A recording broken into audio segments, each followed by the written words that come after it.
Hey, it's me, the mouth of the South, Jimmy Hart. Hey, check out my new tag team, baby, Monty and the Pharaoh. Hey, Jimmy, don't forget to tell them about Long Island's #1 pro wrestling broadcast. Well, you know what, I would, but you already did it. It's Monty and the Pharaoh. With Monty and Pharaoh. The Monty and Pharaoh Show. Monty and Pharaoh, bro. Monty and the Pharaoh. Monty and the Pharaoh. Monty and the Pharaoh. The Monty and Pharaoh Show. And you're watching the Monty and Pharaoh Show. Monty and the Pharaoh. With Monty and the Pharaoh. Monty and the Pharaoh. It's Monty and the Pharaoh. Monty and the Pharaoh. Monty and the Pharaoh. Monty and the Pharaoh. Monty and the Pharaoh. Monty and Pharaoh. It's Monty and the Pharaoh. And Monty and the Pharaoh. Oh, is it Monty and the Pharaoh? Monty and Pharaoh. The Monty and the Pharaoh Show. Monty and the Pharaoh. To the Monty and the Pharaoh Show. Next. And it's Monty and the Pharaoh, baby. Watching Monty and the Pharaoh. With Monty and the Pharaoh. Monty and the Pharaoh. Oh, what a run. Monty and the Pharaoh. Monty and the Pharaoh. Hey, cut music. When you want the best in professional wrestling, Long Island, there's only one place you're going to get it, right here. Monty and the Pharaoh. Now, that's not just the coolest, and that's not just the best. That, my friends, is just incredible. Monty and the Pharaoh. You've got the future Hall of Famers, Out Rocker, Marty Jannetty, and MJ in the house, and I'm sitting here with two more future Hall of Famers, Monty and the Pharaoh. We're doing that stuff and we gonna rock it. The object of wrestling in my day, was turning fantasy into reality. In other words, make the people believe that what you're doing for real.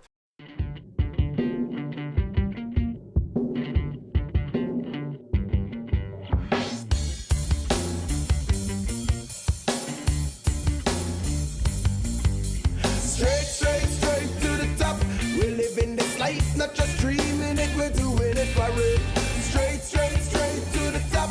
Working hard every day just to leave out that tower.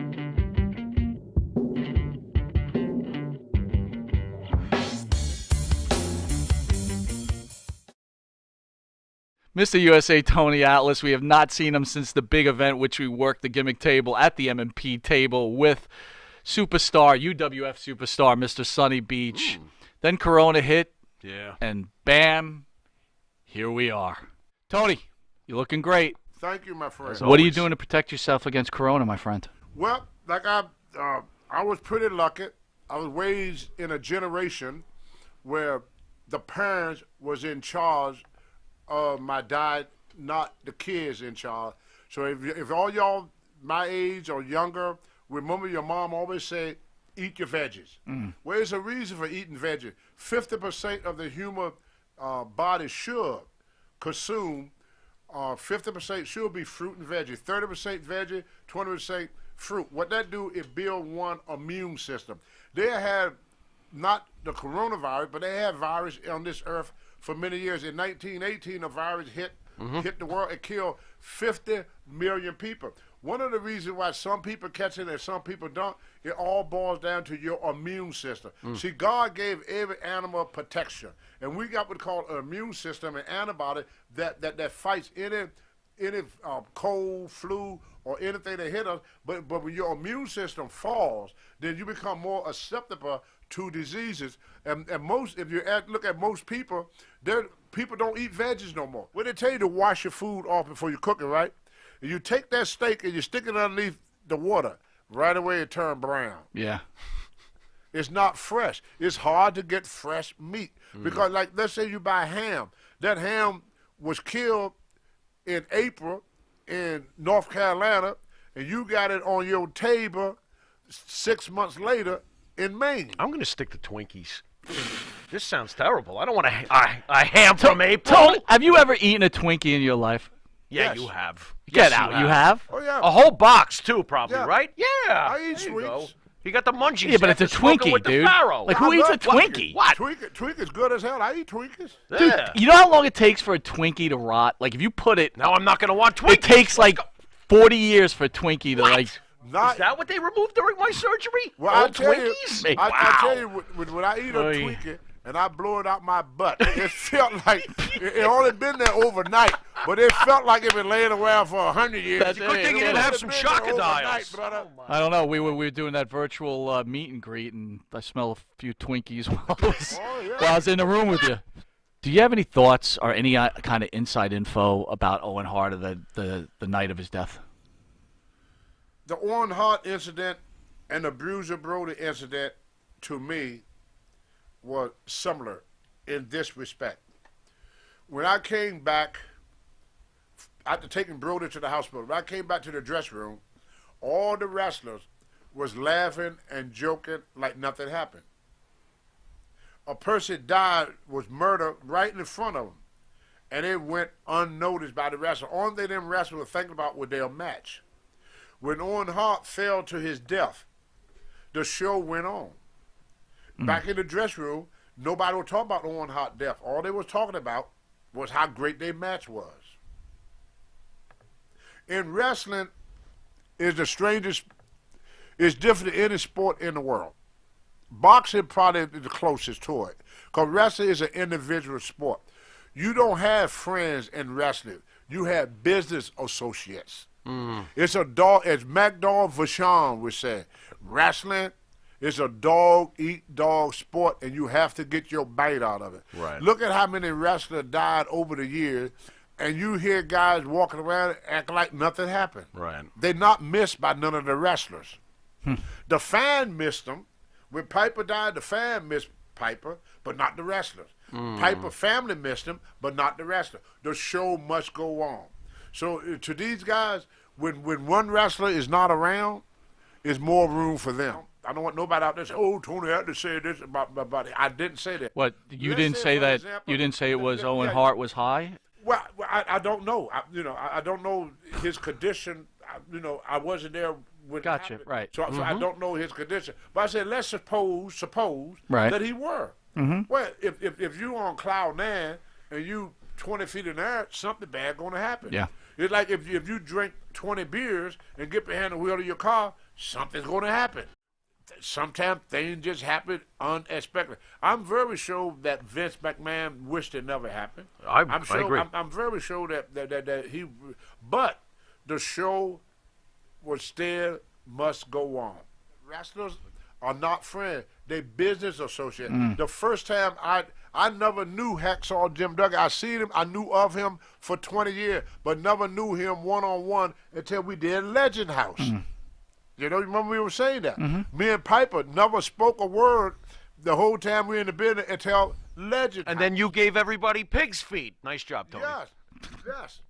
So, like, all wrestling fans know the historic night when you and Rocky Johnson won the tag belts, right? Right.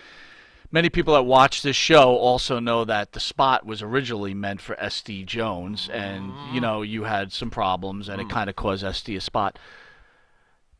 But from knowing you and SD are pretty close. Can you explain to the fans what kind of man SD Jones was? Underrated. In a real fight. Okay. SD Jones probably could whoop every. I used to go to the gym with SD Jones, and SD, what was so strange about it, he could incline press more than he could bench press. Wow. I Now, don't that's see anybody impressive. do that. That's impressive. He could take 405 pounds Really? and do it 10 times on the incline. Wow. We used to do curls, me and SD. SD used to take 225 pounds and curl it. I was squatting 600, SD squatted 600. You were my training partner. Was SD a true friend? SD was definitely a true friend. So there are friends in wrestling then. There are friends in wrestling. I'll tell you a story about SD. When Vince first kicked me out of wrestling, I went I called Vern Gagne out in AWA. He said, "Yeah, I would love to have you in, Tony, but it's going to be a month before I bring you in." So I checked into the Ramada Inn on 49th and 8th Street. SD told his wife where I was at. His wife, Kate, and I talked to her frequently. Kate said, "Tell Tony to come here and stay.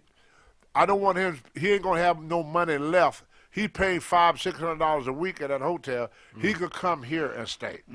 So SD came and started packing my bag. I said, what are you doing? He said, Kate wants you at the house. Kate wants you at the house. We gotta go. Gotta go to the house. Kate, gotta go to the house. There it is. Kate wants you. Kate wants you. Yeah, that's what the SD. And so he's like, help me pack my bag. So I slept in his son's room. His name was Jermaine. So they gave me his son's room to sleep in. Well, I didn't just lay around. I mean, I did yard work. I helped Kate around the house. One day, SD came home. He said, I think I've lost my job. I said, why is that, SD? He said, Vince Jr. told me this. If I don't get Tony Atlas out of my house, he going to fire me. What? Why? And I said, what you tell Vince? He said, Tony, my friend, I can't do that to my friend.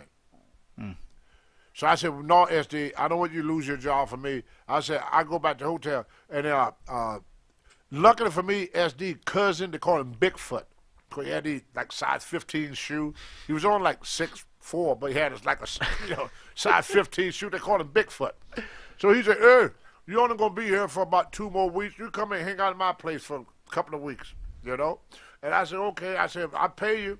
He said, no, just help out with the food. He said, just pay for your own food. He said, I can't feed you. Right. He said, but it ain't going to cost me nothing for you to sleep on my couch. But, you just buy your own food. So I said, cool. So I left, and SD was able to keep his job. You know, if you watch the whole thing, SD tell our story.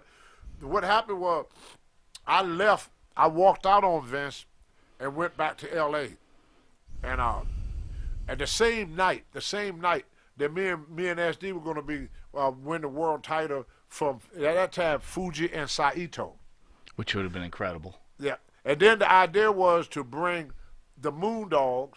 They was in Japan at the time. Okay. Bring them back. They were going to defeat us for the belt. Okay. Now, to answer your question, then they were going to put me in singles to go against Backler to make me the first black world champion. But I walked out on him. That's why I didn't get the belt. Had nothing to do with Vince. Tone. I did that myself. I need one thing answered that's always bothered me, and I want the truth. When Albano hits, I don't know if it was Alpha Seek over the head with that chair, was that chair gimmick, or did they really take a wood chair? In the olden days, they didn't gimmick nothing. Wow. That was old school. They wanted the people to hear the sound. See, if you gimmick, you're not gonna get that crack when we heard it. You heard it. Yeah. We heard you it. have to. You don't get that when something is gimmick. Those chairs looked old-fashioned too. They look like something you see on Right. the Walton set. A lot of guys used to do stuff like that back in the day. Like you ever hear of a guy to get juice? Some guys use a razor blade. Y'all know that, right? Yep. But you ever hear the old term, do it the hard way? Yeah. Gene Anderson had a way up, and Harley Race could do it too. They could open you up with their fist.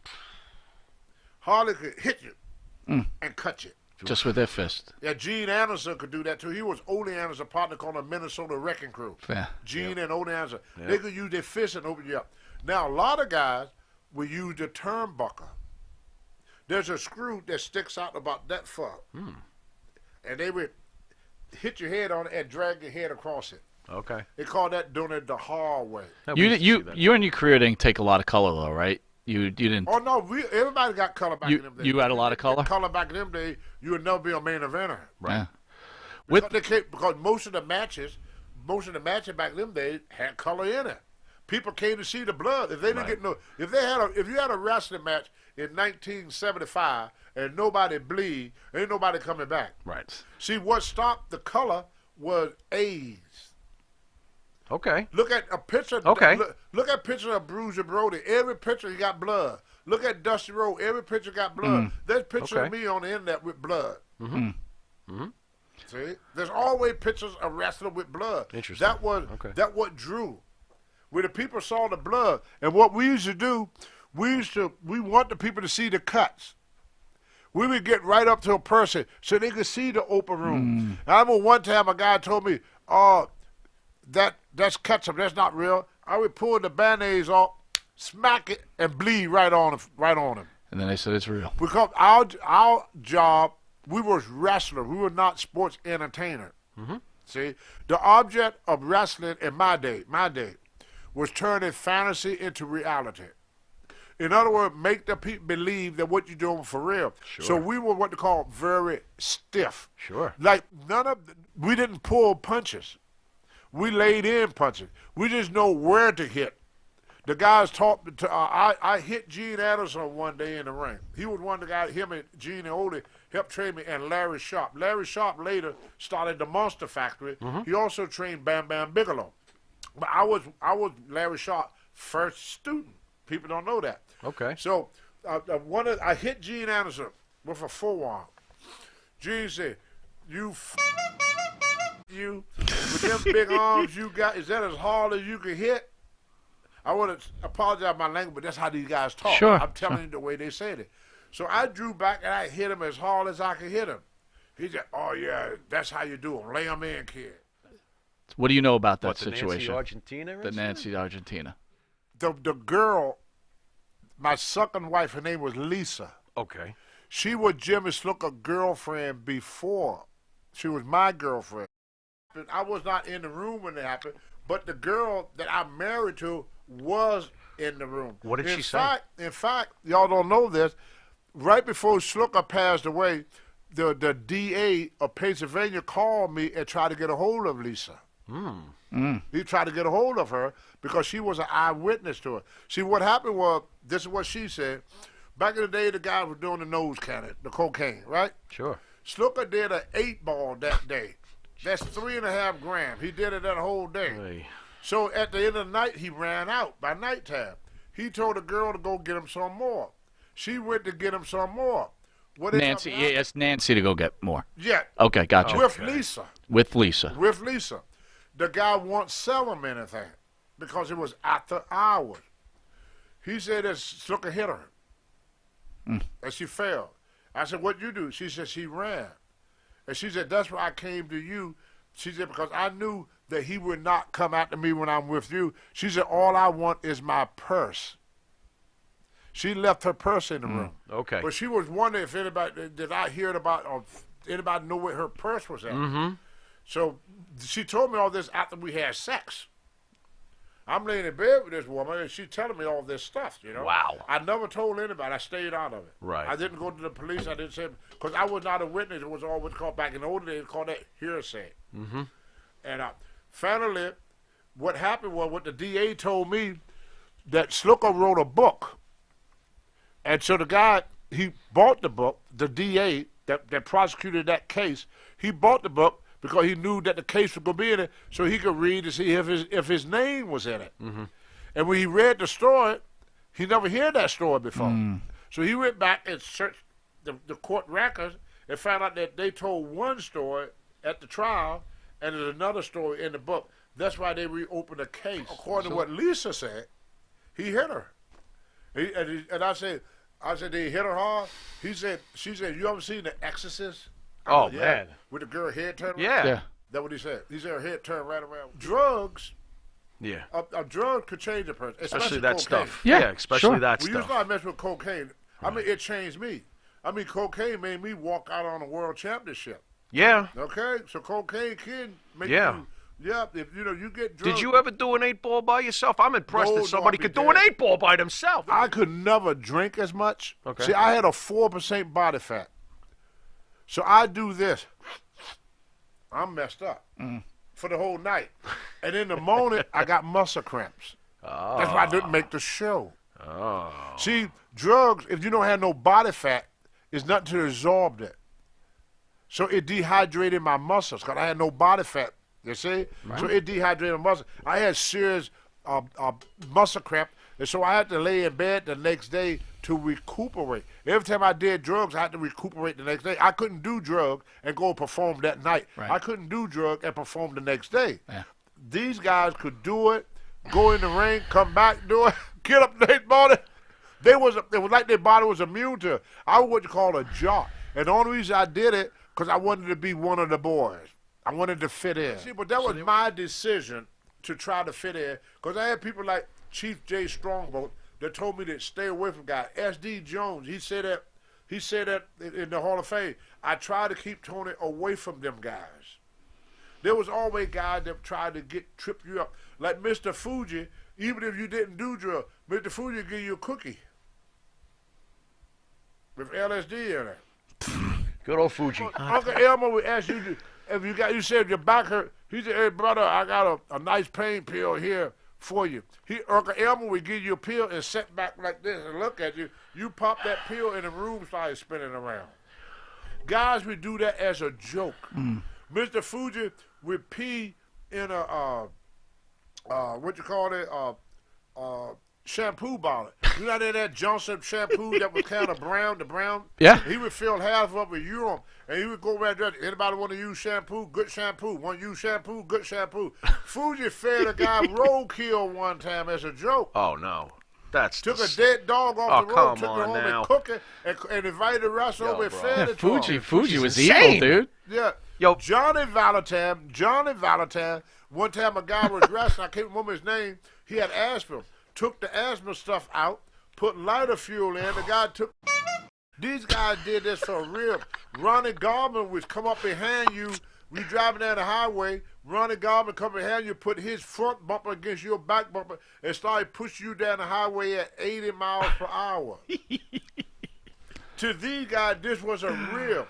They used to take guys out there, Mulligan and all them guys in Fleur, in Norfolk, they were hanging around with the KKK. They would get a black guy, they had a chair. They had floats on the side of it. And they would dope the guy, strap him to a chair, put him in the water in Norfolk, Virginia, and then put chicken blood in the water to draw the shark. What? And every time the shark come to bite the guy, they pulled on the rope. What? You're close friends with Mark Henry, I'm assuming, right? Oh, okay. He made a statement about Leo Rush. Henry said Leo Rush got released because he didn't work hard enough. Leo Rush was also known, he's one of the guys that refused to carry the bags for the veterans also. He preferred to do what now? Because you had told me when you were going through the industry, right? You would carry Dick Murdoch's bag. We were just talking about that today. Yeah, I remember Leo that, Rush yeah. refused. He felt it was degrading to carry bags. This is what I told Mark Henry.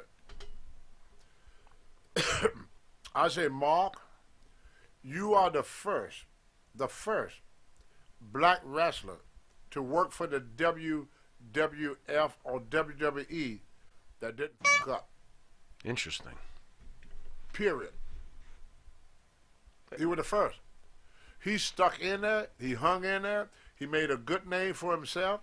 He entertained the fans. He did what he was told to do. See, Mark understood that he got an opportunity to make life good for his family. He understands that it's a business. Wrestling is entertainment like a movie. A lot of guys with this degrading stuff, I think it would be more degraded for Mark Henry. All the guys that thought like, what's that guy's name? Leo Rush. Leo Rush never made it. No. People don't want to. They don't want that type of attitude. Mark Henry got the best attitude of any wrestler in the WWE. See, Is Mark Henry underrated in your Vince mind? took this. Yes, Thank Vince. But you see, Mark Henry paid for us. Mark Henry made Vince trust black athletes again. See, Vince Sr. loved Ernie the Cat Ladd. Oh, Loved him. yeah. In fact, Vince Sr. came to me and said, the reason that we booked you, Tony, because you was recommended by my best friend, Ernie the Cat Ladd. Ernie Ladd. He said, I don't care what people tell you. He said, if it wasn't for Ernie Ladd, you would not be here. They had the utmost respect for Ernie the Cat Ladd, who was a black man. I screwed up. Rocky screwed up. JYD, he would have been as big as Hogan or anybody. But as all you know, he double screwed up. He did his job, but he got involved with the drugs that messed his career up. Sure. Every black person that ever been in this business, people asked me one time, say, Tony, was there much racism in the business? I said, every black person I knew was a main eventer.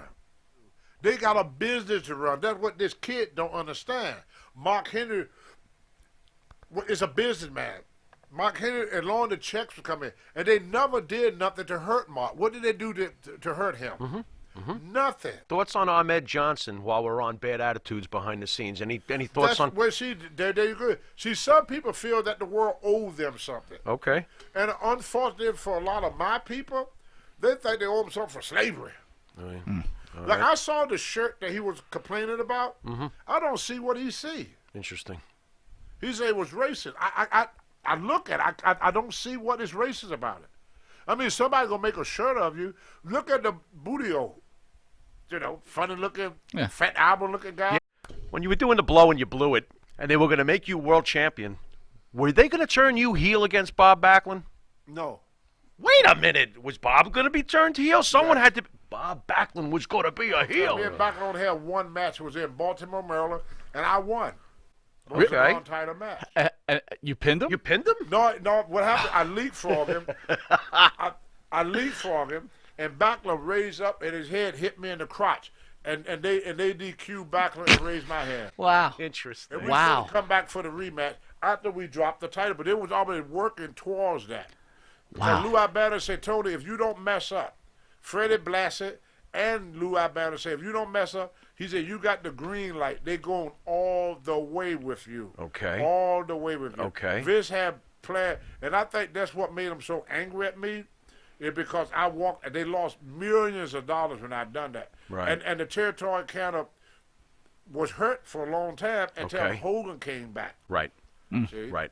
And then Hogan came back and revitalized things. What happens if that night, the night you're supposed to be champion, what if Bob decided to go into business for himself? Can you still take that title from him, or was Backlund as bad of a MO as we've heard? I mean, It's actually a pretty good question. I mean, would you be able to take it from him if Bob didn't want you to take it from him?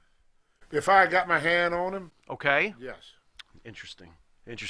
Backlund was very tough, though. Legit tough, though, Well, right? he was very tough. Okay. In a wrestling match, Backlund would beat me. That's the reason I said I had a 650 bench. Man. The heaviest man I ever lift over my head was 460. Backlund weighed about 250. Right.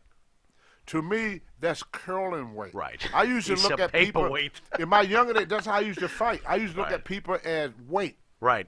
So I figure if I could lift you, I could beat you. Okay. Vince McMahon gave me that idea, senior. He said, Tony, if you could press slam him, you could pin him. That's how come I got to pin Sergeant Slaughter. That's how come I got to pin Hulk Hogan. You beat them all, man. You did. That's what You Vince did. Senior told me. He said, everybody you could press slam, I want you to pin him. And he told him, he said, if Tony gets you up, you let him pin you. Unless Patera at Shea Stadium and he's running away and you don't get the belt. You see, I remember this stuff. But that would be, I had the green light. Yeah. He said, if you could get him up there, Tony, you could pin him. Right. Backlund, or anybody, not just Backlund, I would have picked him up like this, and I would have threw him 6 feet into the audience.